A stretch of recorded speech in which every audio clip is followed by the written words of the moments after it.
সর্বনাশ। কলম্বিয়া বনাম আর্জেন্টিনার কোপা আমেরিকার ফাইনাল ম্যাচে ব্রাজিলের 5 রেফারি।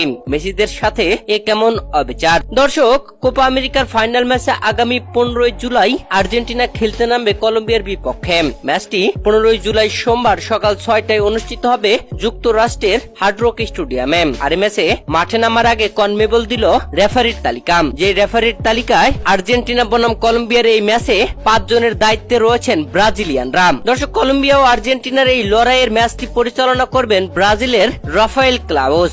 বৃহস্পতিবার এক বিবৃতি দিয়ে কোপা আমেরিকার ফাইনালের ম্যাচ অফিসিয়ালদের তালিকা প্রকাশ করে কনমেবল। ফাইনালে রেফারি ক্লাউস একাই নন, তার সহকারীর দায়িত্বে পাওয়া 2 জন রেফারিও ব্রাজিলিয়ান, ব্রুনো পিরেজ ও রদ্রিগো কোরেয়া। তবে চতুর্থ ও পঞ্চম রেফারির দায়িত্ব পালন করবেন প্যারাগুয়ের হুয়ান বেনতেজ ও এরদুয়ার্দো কার্দোজা।